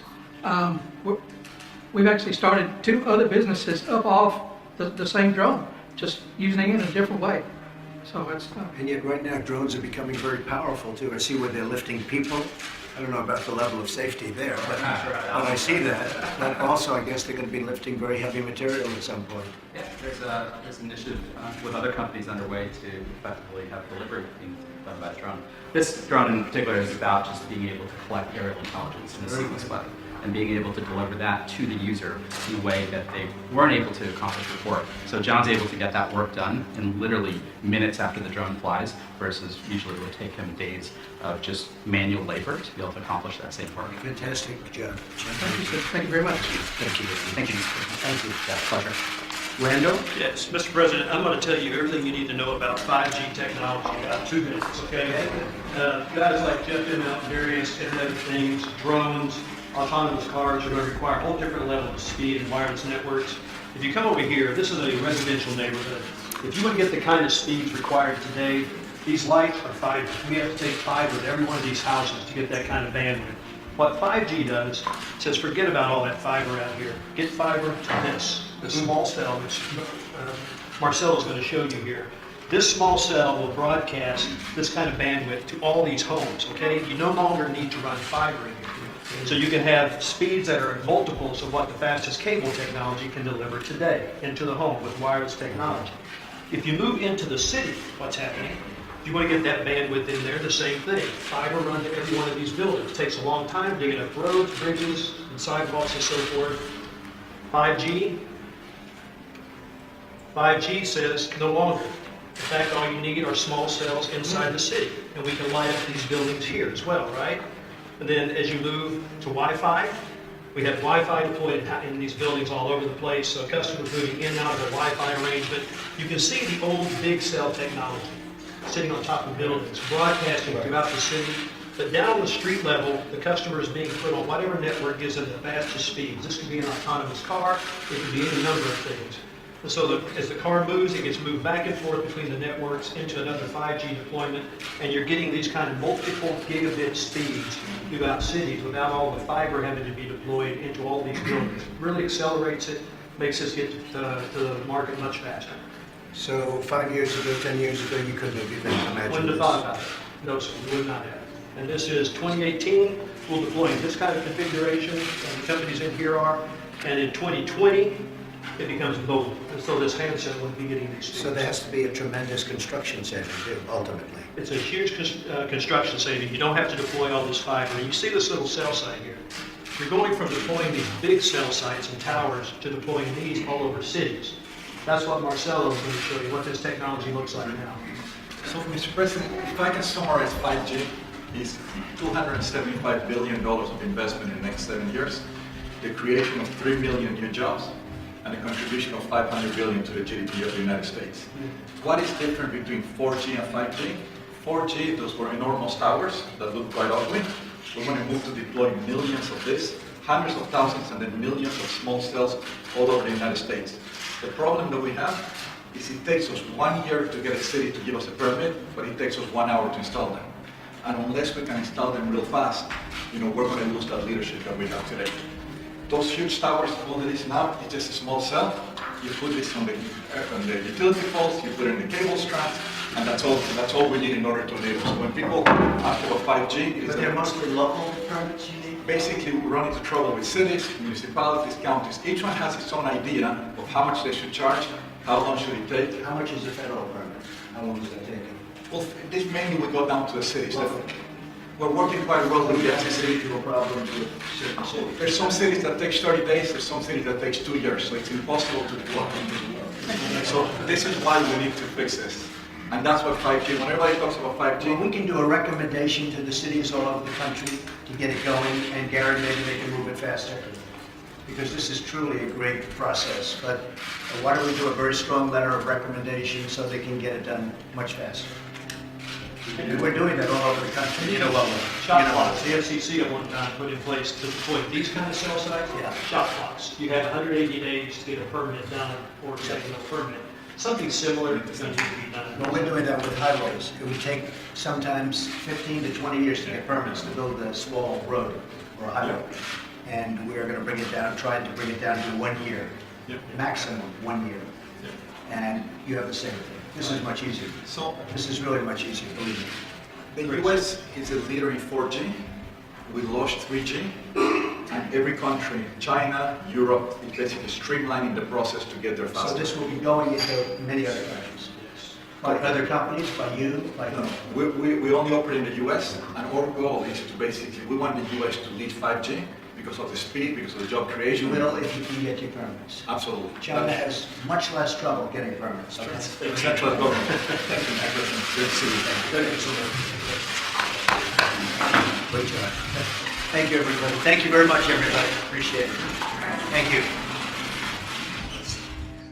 Now, the folks here promoting the 5G technology are saying that they're having trouble getting permits to install these things because of legislation, certain cities, certain locations taking much longer to allow these things to take place. And as you saw early on, there are certain communities that don't even want them or are highly skeptical of this sort of technology becoming part of their towns, their neighborhoods, because the way this works, they're going to have a lot more smaller pods instead of one giant tower to get the 5G technology to work effectively. And so the infrastructure is much more invasive. But here's Trump just saying, hey, here's what we can do. Let's write a letter of recommendation. Let's move this forward. Let's push this forward. And keeping that in mind with this idea that he's going to rebuild and create jobs and everything else, I'm just asking you guys to stay level-headed about this. I know there's a lot of Trump supporters. I know there's a lot of Trump haters. And the bottom line is, if you're a Trump supporter, I understand your perspective, but you got to face the facts here and see that he is also part of the system. And he is also building a part of the system that has not been discussed too much by too many people. And also that if you're a Trump hater, it doesn't mean you're necessarily a liberal, okay? There is a massive psychological operation taking place, and that's why I bring up Pedogate and Pizzagate as a possible psychological operation in order to create a solution that benefits the 2030 Sustainable Development UN agenda, which clearly does not have our best interest in mind. It is clearly what Zbigniew Brzezinski wanted in the technocracy. And of course, tie into all that the topic of blockchain, of cryptocurrencies, of the Internet of Things, artificial intelligence, virtual realities, augmented realities, all the things that we touch on this channel. Those will be enhanced. They will become faster. They will become more prominent, more invasive. And so what I am proposing is that we all start to, if you haven't already, begin developing skills to be self-sustainable. That is, to live off the land, whether it's to have a small garden in your backyard or have mechanisms to get clean water. Just start moving in that direction if you haven't already, because that's the actual smart thing, not smart cities. And I'm not trying to sit here and be a fearmonger. I'm not trying to say, oh, it's all going to end, fear, fear, fear. Most likely, we are going to be using 5G tech, all right? But there has to be a way for us to get away from it. And if that means moving to an area where this infrastructure is not so invasive, we're going to have to think about that. Everybody has their own personal responsibility when it comes to this, your own personal convictions. So I'm not going to tell you exactly what to do. That's up to you. But it is important to start thinking about this, because by 2020, they want to roll out 5G. And 10 gigs per second upload speed is ridiculous and partly awesome. I get to download a 4K movie in a couple seconds instead of waiting an hour or whatever. But is that really worth it? Is that worth your sovereignty? Is that worth your freedom? Is that worth your privacy? Things to think about. Get a hard copy of the Bible if you don't have it already. That's going to be the most important thing as these things continue to develop, and the enslavement program and the prince of the power of the air continues to build the satanic kingdom on earth. We are the global leader in 4G. We have 5% of the world's population, but 1/3 of its 4G deployment. But laurels are not good resting places, so I think we have to start moving on 5G. Because today, the bulk of our spectrum activity when it comes to mobile takes place at 3 gigahertz or below. But going forward, we are going to have to bust through that ceiling all the way up to 24 gigahertz, or perhaps even as high as 90 gigahertz. We are going to have to look to infinity and beyond. And then we're going to have to combine those stratospheric frequencies with dense networks of small cells. And if we do that right, we will have higher speeds with our wireless networks than we have ever seen before. And I think that is what 5G is going to look like. And I think we need to get moving, because the rest of the world is already onto this. Brothers and sisters in Christ, stay watchful, stay vigilant, stay sober-minded. Have an awesome day, guys. God bless. 11th, I noticed this odd configuration on the sun, and I paused it, and as I got to looking around, I noticed other things that looked just like random honeycomb all over the place. So I happened to have a piece of honeycomb that came out of my brother-in-law's house. I took photographs of it, and it was an actual active beehive that was in their house. They had to have it professionally removed, and I was there when they did it. So I got a few pictures when they took it out, but it looks exactly like that. There's honeycomb, and there's what looks like honeycomb on this particular still image on the surface of the sun. So I made a little video clip, which is right here, and it's the same exact time frame, but it's like 2 or 3 hours on both sides.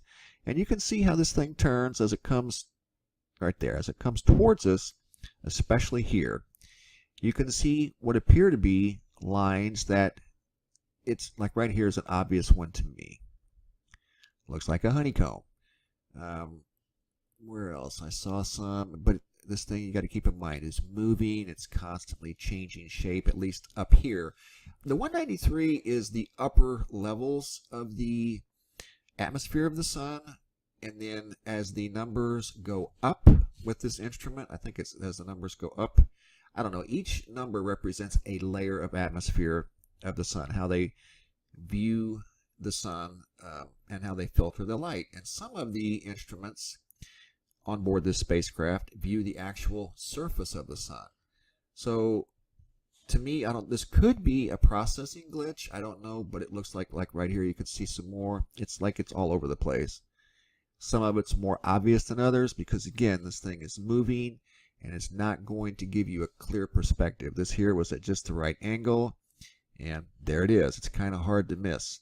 You put it side by side, you can see their similarities. I'm not saying that that's 100% sure what it is because I don't know. I'm just saying it does look close. Here's another little video loop, and I've adjusted the color just a little bit, and I've gotten in a little bit tighter to get a little better, actually maybe not better, but at least it's a different look. And you can see what looks like compartmentalized light structures. That's what that looks like to me. Does it mean that it is?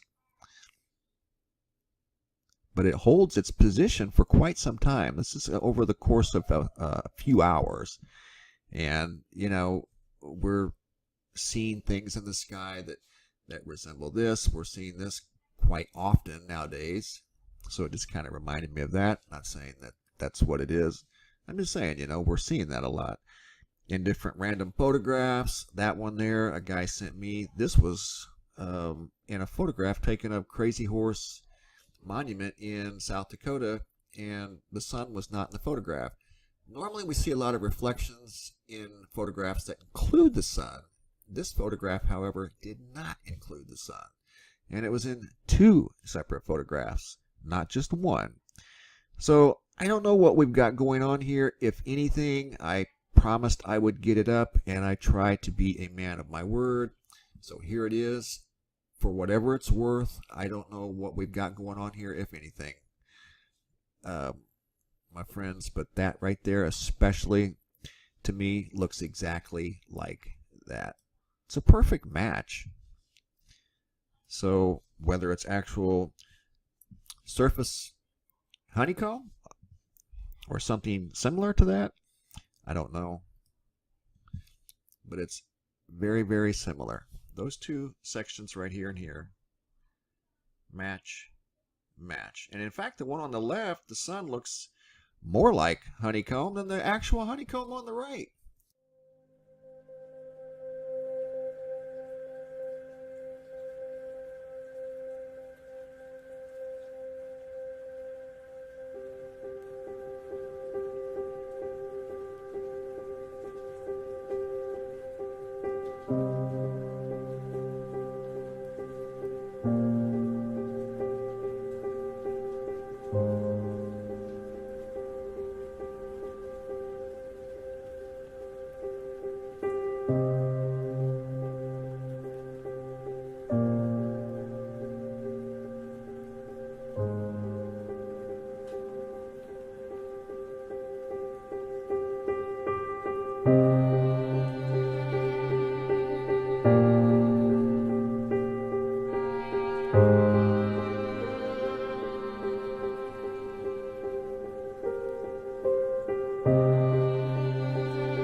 reorientation.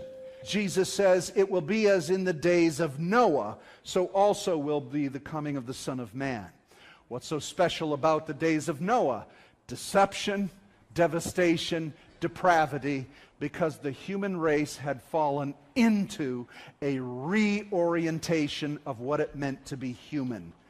Now, I'm not going to get into a long study on Genesis chapter 6, where the fallen angels came and cohabitated with women and brought forth the Nephilim and destroyed the gene pool, and only Noah was pure and could bring the human race into salvation. That's why God had to destroy the world. We all say, well, it was because of sin. Well, he should have destroyed it 10 years after that. Did Noah's family fall into sin? Yeah, so why didn't he destroy them? No, it had to go further than a sin issue. It was a reorientation of humanity. And the DNA was in fact changing, but I'm not going to get into that. But let me bring you up to the present trending right now. So in 3 ways there is a human reorientation. Number 1 is an identity. Identity. We start with orientation and gender. This is just the beginning. Don't think this is the worst of it. This is simply the beginning of changing the identity of man. It starts with, and we've seen it in our days, sexual orientation. But it is a reorienting of our sexuality. And from the reorientation of sexual orientation, it has now moved into gender identity changes. How many of you know that? And so now we have come to the place where we do not have to identify the gender of a child, even when it's born and it's got all the parts that I'd identify it. We can decide what gender we want that child to be later. And so there is a gender identification, and with it has come all sorts of body modifications. All right? That's the ground floor. Now already this is completely acceptable worldwide, globally in our society. A gender reorientation and a sexual reorientation. And it's completely here, folks. It's already here. So if you don't understand what's trending, lift your head up and look. All right? Understand the times you're in and that there's a present truth to deal with this. From the issue of identity, we now go into the sense of new creation. The ground floor was sexual orientation, gender identity, and body modification. And now, body modification is moving into DNA modification in transhumanism. And if you don't understand what transhumanism is, you need to see what's trending. This is globally. The belief that the human race will evolve beyond its current physical and mental limitations through science and technology. How many of you know what's trending usually hits Hollywood first? And from Hollywood it goes into the TVs. And from the TVs it saturates the minds of our young people. Old people say, oh, come on, that's just funny science fiction. But it is so saturating our culture. But what is transhumanism? Let me help you understand some of it. I don't know if you've heard of Dmitry Itskov, a Russian billionaire, founder of New Media Stars, web-based media company, founder of the 2045 initiative, which aims to achieve cybernetic immortality by 2045. He's a billionaire. This is well-funded. This is scientific research, cutting edge. It's what's trending. It's combining the mechanics of robotics and cyber science into the body to mingle the body with this level of genetic reorientation so that your body won't die, your soul will inhabit it.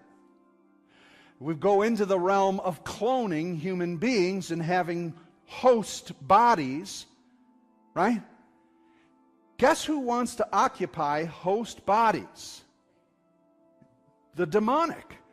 So we're reorienting human beings. Now you're going to say, but come on, kid, this is just science fiction. Wake up, people. This is not science fiction. This is science reality. Things always start with science fiction only to be prophetic into where it's leading people. You remember Steve Jobs. People don't know what they want till we show them what they want. People want immortality without God. They're getting it. By 2045, they want to fully reorient society. And in the beginning, I mean, just start watching and looking. Be alert. This is happening right now. And then the third aspect of this rehumanization, this reorientation of what is human. We've changed gender, we've changed body modification, we are now changing what it is to be human and mechanical or machine, or at least genetically altering DNA to now the third level, and that's what's trending, and that is heavenly beings. We call them aliens. Oh, now you're way out there, Pastor. Come on. Now you're way out there with UFOs and aliens and all this stuff. Now you're way out there. Man, if you don't understand what's trending and what's happening in this world, where do you think all the beasts are coming out of in the book of Revelation? Where do you think these frog creatures are? Toads? What do you think all of this activity in the heavenlies is happening? You want to see the Bible in the headlines? Here it is. And I'm not kidding, and I'm not deluded. This is the third phase. There have been more sightings, and remember, what did Jesus say? There will be a strong delusion. It will be so extreme that even the very elect could possibly be deceived. When people start showing up, other beings from other planets, they're not coming from other planets. They're coming from other dimensions. Does anybody have an idea of what dimension these beings are coming from? Come on, church. They're demonic. So the realm of the demonic, you could dress them up like aliens, you can dress them up in saucers, you can dress them up any way you want, but it's when the demonic comes to planet Earth as never before. Will the church be ready? We're still arguing whether we should, I don't know, have flavored cream cheese or not. Now let me ask you this. With this strong deception, strong delusions, and folks, you just need to talk to your children. This is the reality they have. And if you're not aware of what your kids believe, and so you're trying to bring them to church once a month, when daily hour by hour, minute by minute, they are being brainwashed and hypnotized and reoriented, both in sexuality and in gender and in what is being human and where did we come from and what's coming to visit. We need to bring our kids here and instruct them. We need to bring our friends and family here so that we would be instructed in understanding what is trending. Now, hey, listen, where sin abounds, can someone give an answer to that? Where sin abounds, what much more? Grace. When you heard Jesus in Matthew 24 talk about this, he's saying deception's coming, devastation's coming, but that's not all. That's not the end. Then he says that there's going to be such depravity, and he says, but that's not all. And he said, it ain't over till this word gets out to all nations. And that's what is mounting in the midst of this. So we need a church that's ready, that's in present truth, that is fired up and can handle these situations. And that's what I'm here to do with you. That's what this church is about. We want to be a present truth church. We want to instruct you. We want to teach you. We want to show you how to handle these situations. So when an alien shows up at your door, you call that thing out for what it is. All right? Don't get all ET and try and phone home. You call that thing out for what it is. And when people are confused and they don't understand their gender and their identity, you point them to the one who can identify them in the depths of their soul and in the depths of their DNA and let them know that God knows who they are and God wants to bring them into the fullness of who they've been called to be. We've got the answer for such things. Now, let's take a look at this. And so, what's trending? We're looking at deception in three ways. It's the reorientation of humanity in its identity, in its new creation, and in heavenly beings. That's the deception. And the answer to this deception is Jesus Christ, the Word become flesh. Let me help you understand. First of all, concerning identity and reorientation, this is exactly why Jesus died. Jesus died, the Word became flesh, Jesus became a human. Is humanity important to God? How do you know? Somebody quote John 3:16. There we go. Listen, you don't need to study deep theology for this one. It's really simple. And he demonstrated it really plain on the cross. All right? How many of you are equipped to tell other people God so loves you that Jesus died for you? That is the power that can cut through the deception of who am I. Because when Peter identified Jesus, Jesus identified Peter. Jesus asked, who do men say that I am? Well, what's trending right now, Jesus, is that you're John the Baptist come back from the dead. Well, I've heard trending is that you're quite possibly Jeremiah the prophet. Well, my trending in my Facebook says that quite possibly you are that chosen one that Moses talked about. And Peter says, look at all this is silly. I don't care what's trending. I'll tell you, Jesus, in present truth, you are Christ, the Messiah, the Son of the living God. That's what broke through, and he says the Father revealed that, not just what's trending out there among the people. The Father revealed that. The church has got to stop paying attention to what's trending for what we should do. We're seeing what's trending so that we can speak into it as to what God told us to do. But it's what God's telling us to do as to what we speak to what's trending out there. Does that make sense? Church, come on, we've got to hear from Father again, don't we? Now, we've got the answer. It's already here, and we're deceived as if we don't have an answer for all these problems. We certainly do. The issue is deception as to our identity. Half of you, all of you, didn't know who you were till you met Jesus. There might be a few of you sitting in here who don't know who you are. You're confused, you're troubled, and I want to tell you, Jesus can identify you. As Peter said, you are the Messiah, the Son of the living God. Jesus said, that's right, the Father's revealed it, and you are Petros. Simon, this is who you are. You're Petros. You're the rock I'm going to build my church on the foundation of your confession.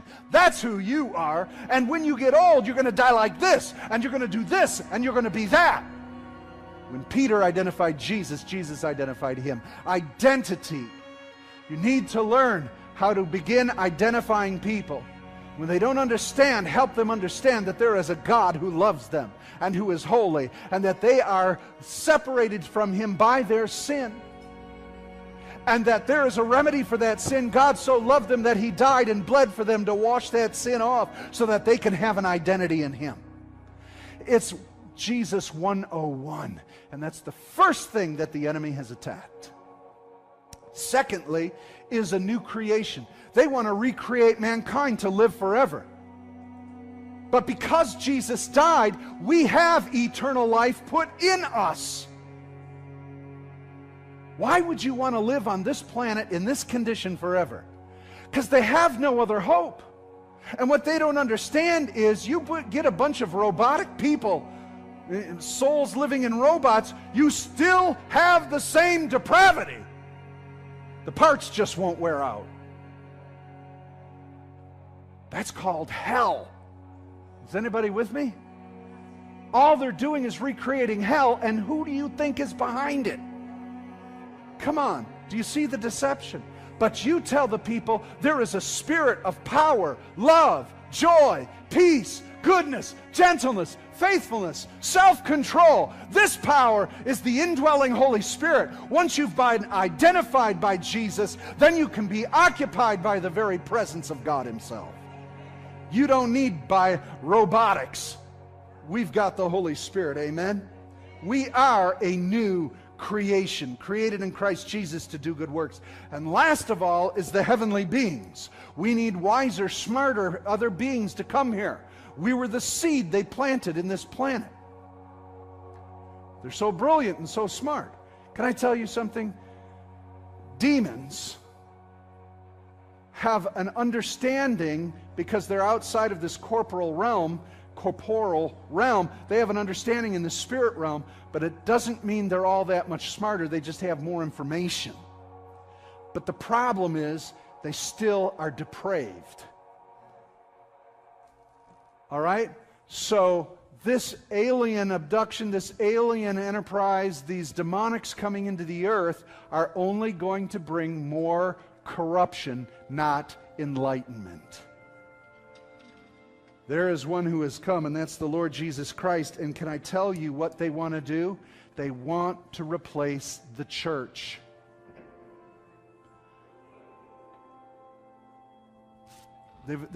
They already have eliminated God from the picture.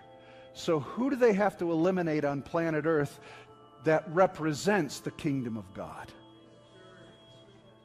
Hello? This is a showdown, people. If you don't understand the enemy that's at your door, come on, you're talking aliens. I'm talking demons. And you need to understand this. This is a present trending and reality. I mean, the sightings are off the charts. It's getting more and more blatant. And so you need to understand that you're going to start seeing these things like never before. And if you're not prepared, you're going to freak out. Oh, where's God? Where's God? There are aliens. Oh my gosh, maybe there isn't a God. You know how many people we're going to lose over this? Because the deception is going to be so grand. Now, again, you think I'm nuts and you think I'm crazy. You're going to have to deal with that. Can the gospel withstand this level of deception? Absolutely. The gospel can. It's whether the church can. 2 Thessalonians 2:3 says, "Let no man deceive you by any means, for that day shall not come except there first comes a falling away, and the man of sin be revealed, the son of perdition." So there's going to be a great falling away. The word is apostate. Apostolu. So there's an apostate activity going on. Those who were saved, or at least we thought they were saved, Christians, believers, are going to fall away in great droves. The big question is, has it already begun? Absolutely, it has. And so I'm calling you to hang in there. I'm calling you to hang in. And I don't mean it in any mean way. I mean it in a way of warning and trying to prepare you for the craziness that's coming. And half of you are saying, oh, we don't have to put up with it. We're just going to get taken out of here. Well, then who's going to do the job that the church is supposed to do? Who's going to bring salvation to planet Earth? I don't know. I just want to get out of here. Let us hold fast the confession of our hope without wavering. For he who promised is faithful. And let us consider how to stir up one another to love and to good works, not neglecting to meet together, as is the habit of some, but encouraging one another, and all the more as you see the day drawing near. So what's trending? The day is drawing near. Deception is trending. How are we going to beat it? We gather together, spurring one another on in love and in good works, so that we're prepared to handle the craziness that's going on out there and the level of deception. You're going to find yourself drifting into this. But we need to gather together. Here's one of the biggest problems with the internet, with so much mass media. You can now pick your top 40 hits of preachers. You can watch anybody you want, the best of them all. I can just sit at home and watch them. But you can't get what's happening in our midst. Oh, are you saying I can't have the Holy Spirit? Yeah, the Holy Spirit's there with you wherever you are. I'm talking about the ecclesia, the body of Christ, the called out ones, the church. What's going to start taking place in our midst is where there's deception, revelation's going to come. Where there's depravity, sanctification and the outpouring of the Holy Spirit. Where there are false signs and wonders, there will be true signs and wonders where the people of God gather. And you got to learn how to get along if you're going to try to win the lost. Did you know that lost people are people?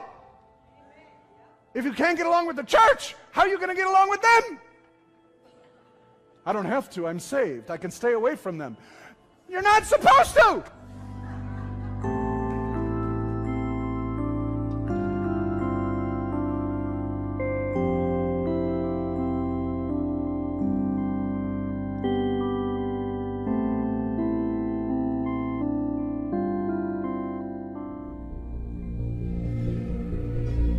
You have to let it all go. Fear. Doubt. Disbelief. Free your mind.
And its pleasures, or its Christ.